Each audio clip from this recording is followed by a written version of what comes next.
मगरमच्छ की उबड़-खाबड़ और सख्त खाल एक मुलायम और चमकदार बैग में कैसे बदल जाती है। आज हम इसी रोमांचक और जटिल सफर की हर एक परत को खोलेंगे। यह कहानी शुरू होती है उन बड़े-बड़े फार्म से, जहां इन मगरमच्छों को बहुत ही सावधानी से पाला जाता है। यहाँ सबसे बड़ी चुनौती होती है मगरमच्छ की खाल को किसी भी तरह के निशान या खरोंच से बचाना, क्योंकि लग्जरी बैग बनाने के लिए केवल वही खाल इस्तेमाल होती है जो बिल्कुल बेदाग हो। एक छोटा सा निशान भी उस खाल की कीमत को शून्य कर सकता है। जब ये कच्ची खाल फैक्ट्री में पहुंचती है तो ये बहुत ही सख्त और बदबूदार होती है। इसे इस्तेमाल के लायक बनाने के लिए सबसे पहले टैनिंग की प्रक्रिया शुरू की जाती है। बड़े बड़े लकड़ी के ड्रमों में खाल को पानी और विशेष रसायनों के साथ कई दिनों तक घुमाया जाता है। यह प्रक्रिया पत्थर जैसी सख्त खाल को रेशम की तरह नरम बनाने के लिए की जाती है। इस दौरान कारीगर लगातार खाल की जांच करते हैं ताकि ये सुनिश्चित हो सके कि हर हिस्सा समान रूप से नरम हुआ है या नहीं।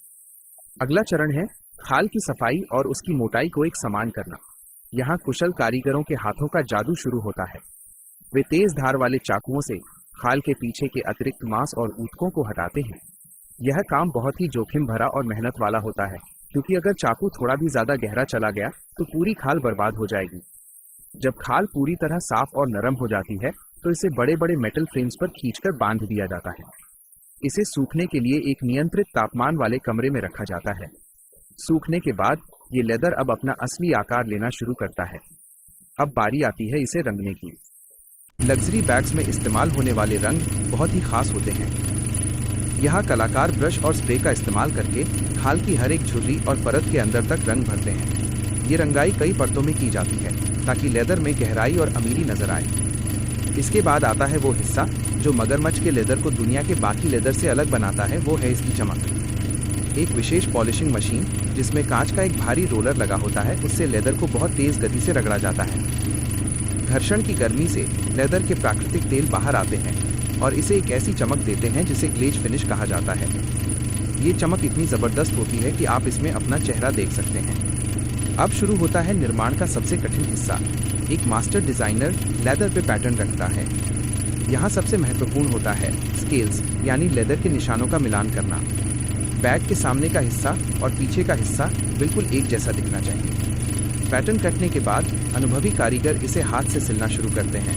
मशीन की सिलाई यहाँ फेल हो जाती है, इसलिए सैडल स्टिचिंग तकनीक का उपयोग किया जाता है, जहाँ 2 सुइयों के जरिए धागे को लेदर के आर पार पिरोया जाता है। ये सिलाई इतनी मजबूत होती है कि बैग 100 सालों तक भी नहीं फटता। अंत में बैग पर सोने या पैलेडियम की परत चढ़े हुए ताले, जिप और लोगो लगाए जाते हैं। हर एक फिटिंग को दस्ताने पहनकर लगाया जाता है ताकि उस पर उंगलियों के निशान भी न रहें। हफ्तों की मेहनत और सैकड़ों घंटों की कारीगरी के बाद एक ऐसा बैग तैयार होता है जो केवल एक सामान नहीं बल्कि कला का एक बेमिसाल नमूना है। यही कारण है कि दुनिया के सबसे अमीर लोग इस मेहनत और इस हुनर के लिए करोड़ों रुपए खुशी खुशी चुकाते हैं। मगरमच्छ की खाल से लग्जरी बैग बनने की मुकम्मल दास्तां। लग्जरी की दुनिया में कुछ चीज़ें ऐसी होती हैं जिन्हें पाने के लिए लोग सालों इंतज़ार करते हैं और करोड़ों खर्च करते हैं।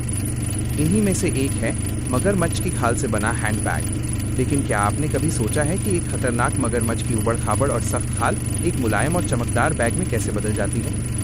आज हम इसी रोमांचक और जटिल सफ़र की हर एक परत को खोलेंगे। यह कहानी शुरू होती है उन बड़े बड़े फार्म से, जहाँ इन मगरमच्छों को बहुत ही सावधानी से पाला जाता है।